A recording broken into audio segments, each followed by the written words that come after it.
Okay, welcome to round 14. It's 13 review, Keith on my left, and we preview round 14. But round 13, Keith, we had some interesting results. Terrelgan Moe, although Terrelgan had a comfortable victory over Moe, they probably, they've had 19 shots, Moe. They get, at least they're hanging in there. Yeah, they were sort of pretty well. Within about 4 goals at half time, but then Terrelgan took over. Just had a big second half. We got Sale and Warrigal. Again, 9-10, it was the same score as Moe. Again, not a complete thrashing, and not great to be done by that much either, but unfortunately... Warrigal kicked 5 of their 9 goals in the last quarter, and what was a bit of an issue for Warrigal. I think it was 7 goals to 1 at quarter time. And that's been Warrigal's problem in letting sides. The sides they really want to play well against, the sides above them on the ladder, and build up a bit of credibility and a bit of confidence. They're getting pushed away in that first quarter. Yeah, unfortunately. We keep saying every week, Warrigal, young side, they're going to perform this week, they're going to do something this week, and they, every now and again, they prove us right, but most times, unfortunately, they're letting us down. But anyway, then we move on to Maffra Drawn, and probably the less said, the best for your Drawn boys, but they had a huge, Sheen kicking 17, Bristow celebrating his 200th game. I think Adrian Berg-Gill kicking 6 and going to 603. So I think he's about 3rd or 4th on the ladder for goal kicking in the league. So just about every record on the weekend that Maffra's achieved was either broken or equalled, unfortunately, against your boys, the Drawn Hawks. Well, I thought they were your boys, several mistakes, but it's good to see you jump ship, Chris. Don't expect anything different.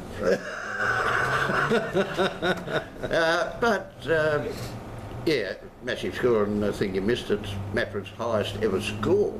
I didn't want to say too much. I've already rubbed it in too much. But anyway, good time at Maffra.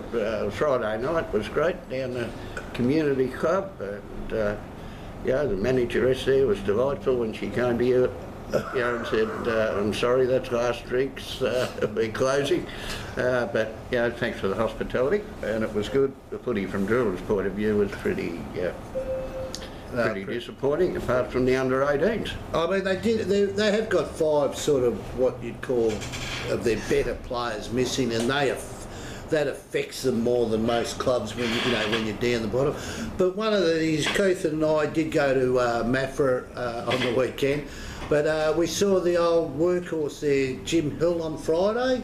And Jim's, you can see that Jim's getting back to his best. He's probably got another week in hospital, but he was starting to fire a few bullets. So I think by the end of the week he'll be ready to get back and make sure that ground's in top nick and everything's going right at the Maffra reserve. I think it's just typical Maffra. They sort of get primed for when the finals come around.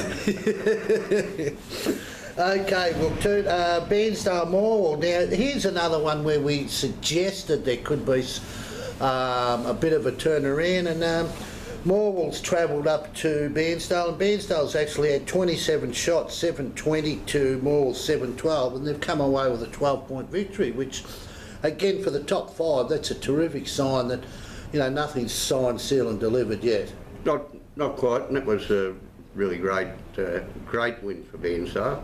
They played Drillon the week before, maybe Drillon broke them into form, but with the inaccuracy, it can really frustrate a side when you're playing a good side and you want to take your opportunities to beat them.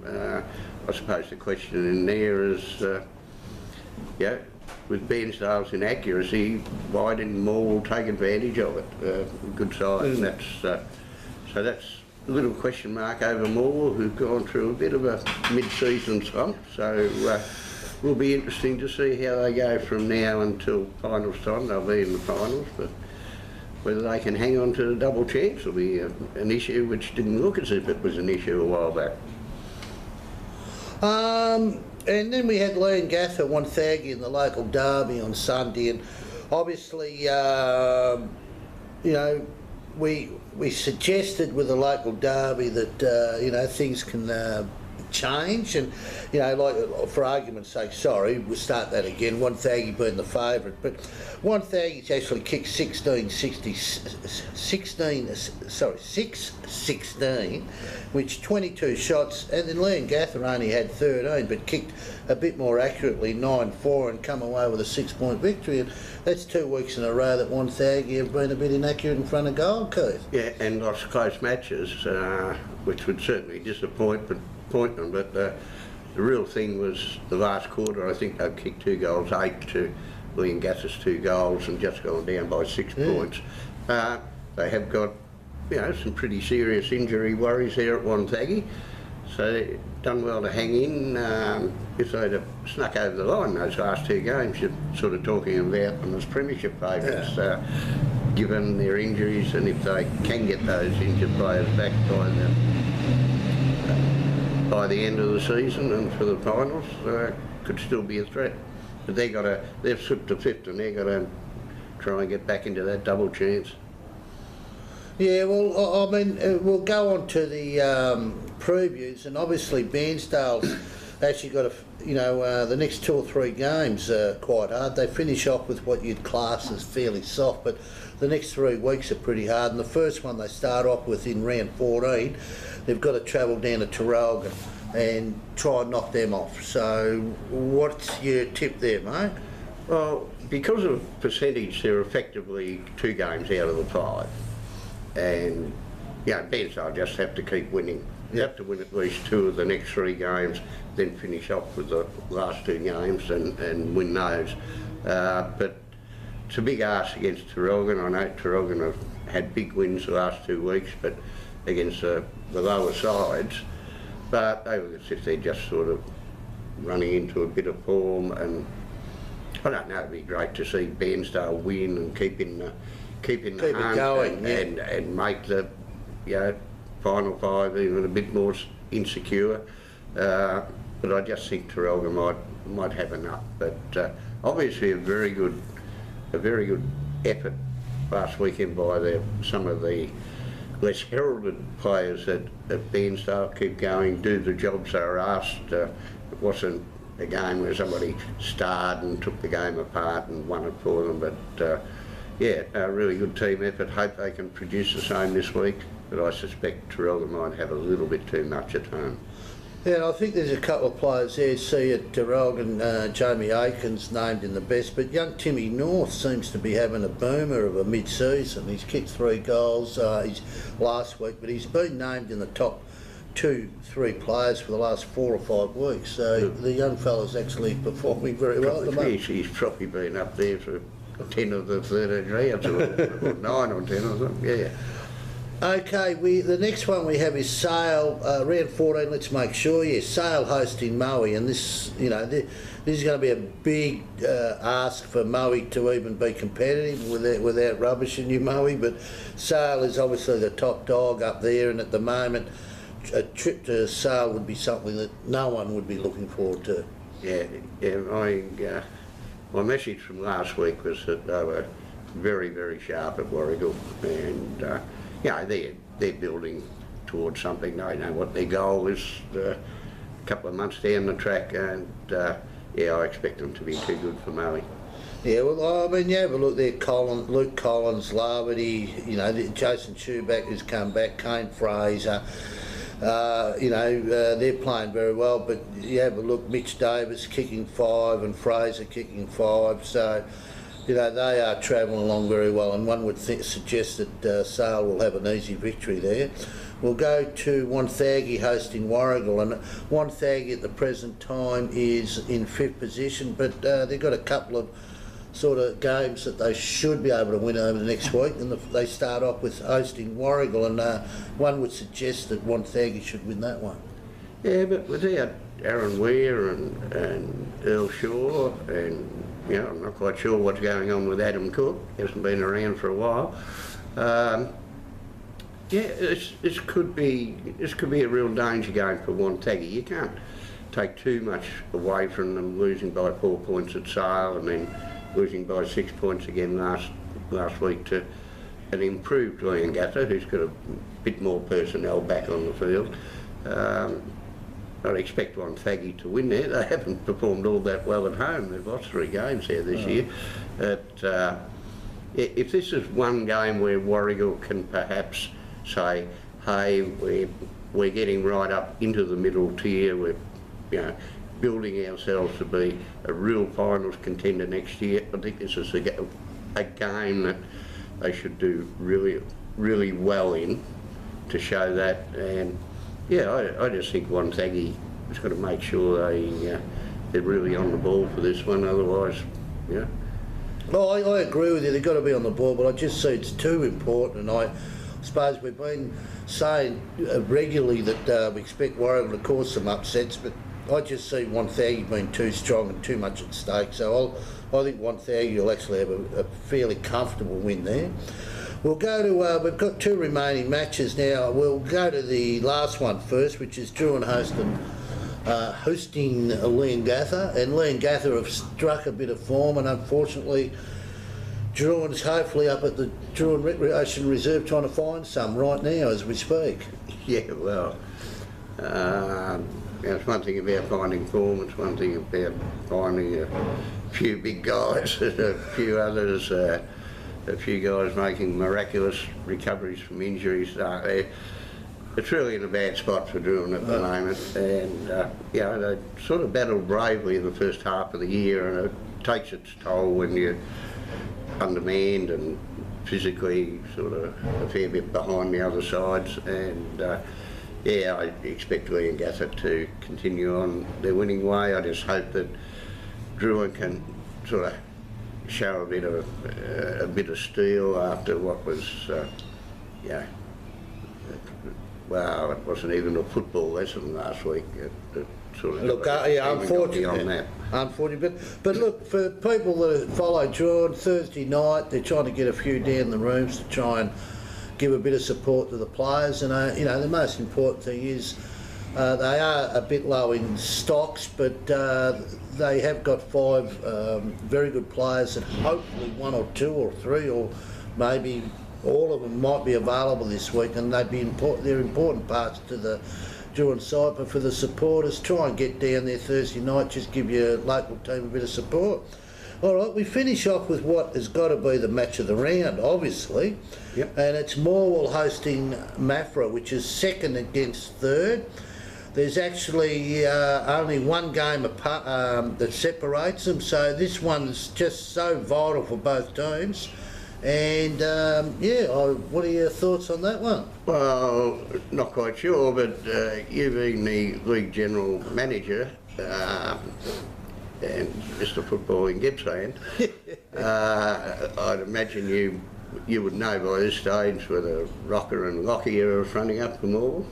Actually, I haven't heard anything, so I would assume that they're not playing, because Mr. normally Morwell's normally got the the big notices out, come and watch the Collingwood players. So one would suggest that no, those 2 won't be playing this week. I don't know. I'm not quite sure how significant that would be. It's a really hard one. It's a terrific game. It's in the context of where the ladder is. Maffra, were delivered a huge present by Leongatha last week, which was 3rd position. Yes. I know Maffra know how important that 3rd position is, and they'll be desperate to hang on to it. And they'll give it. They've almost got full complement on the field. They missed it. They had about 3 or so missing last week, but their ins are pretty well as good with their depth, but they may have some of those back, my understanding. So you're going to see pretty close to a full-strength Mafra. Well, the thing about it at Mafra at the moment, they've got a three-pronged attack, and the number one is Daniel Bedgood in my mind. I think he's the number one forward.